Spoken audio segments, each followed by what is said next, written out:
Vamos a contestarle al hermano protestante Mono de Monte, así se hace llamar, ahí están las letras pequeñas. Nos viene a decir Mono de Monte nos viene a decir lo siguiente: el que acepta a Jesucristo y sea bautizado y sea salvo, el evangelio de Jesucristo, que la iglesia eres tú, yo. Así que deja de engañar. Lee San Marcos 15, 16, 1.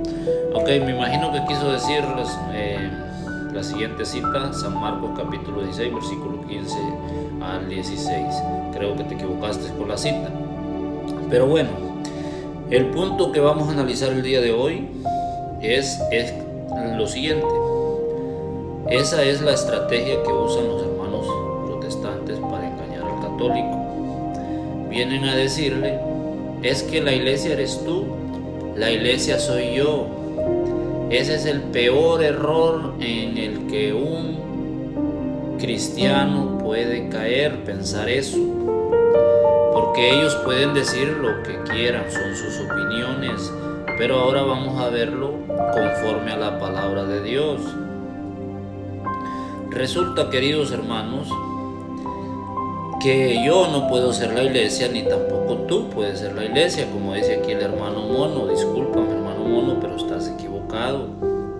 ¿Por qué tú no puedes ser la iglesia, ni yo puedo ser la iglesia? Primer punto: porque esa iglesia tiene jerarquía. Esa iglesia tiene un jefe, tiene un pastor que el mismo Jesucristo lo dejó para que gobernara la iglesia de Cristo, para que pastoreara la iglesia de Cristo. Tiene obispos, tiene presbíteros, tiene diáconos, tiene jerarquía.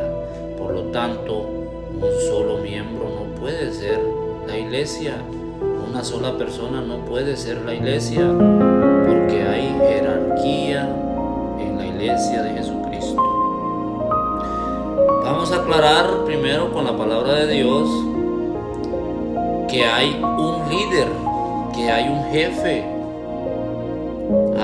el que guía a ese rebaño de Cristo, el que tiene las llaves del reino de los cielos. Vamos a ver qué nos dice la palabra de Dios, y por medio de la palabra de Dios nos vamos a ir instruyendo para todas las personas que piensan de esa manera. Vamos a leer San Mateo capítulo 16, versículo 18. Jesucristo viene, funda su iglesia, la va a fundar en la persona de Pedro, y le da autoridad a Pedro sobre todo el rebaño, incluso sobre los demás apóstoles. Véanlo, queridos hermanos. Dice: y ahora yo te digo, tú eres Pedro, o sea, piedra, y sobre esta piedra edificaré mi iglesia. Los poderes de la muerte jamás la podrán vencer. Funda una iglesia en la persona de Pedro y dice: jamás la podrán vencer. El demonio la va a atacar, pero no la va a poder vencer. Por eso esa iglesia tiene que tener 2000 años, desde que vino Cristo hasta el año 2023. ¿Ok? Seguimos. El versículo 19. Jesucristo le va a dar autoridad a ese Pedro, a ese líder. Él es el jefe, Él es el que lleva el mando de la iglesia de Cristo. Yo te daré las llaves del reino de los cielos. Lo que ates en la tierra quedará atado en el cielo, y lo que desates en la tierra quedará desatado en el cielo. Le da las llaves del reino de los cielos, le da poder para atar y desatar. Y eso es necesariamente lo que se hace en la iglesia de Cristo. Lo que está dentro de esa iglesia, pues está atado en los cielos. Los que se salieron están desatados. Lo dice la palabra de Dios. Es por eso que yo soy cristiano católico y no pertenezco a una denominación protestante. Perfecto, continuamos. Jesucristo también le deja la autoridad para pastorear a sus corderos y a sus ovejas. Vamos a ver lo que nos viene a decir en San Juan capítulo 21, versículo 15 al 17. Seguimos con la autoridad de Pedro, de ese líder de la iglesia de Cristo. Cuando terminaron de comer, Jesús dijo a Simón Pedro: Simón, hijo de Juan, ¿me amas más que estos? Contestó: sí, Señor, tú sabes que te quiero. Jesús le dijo: apacienta mis corderos.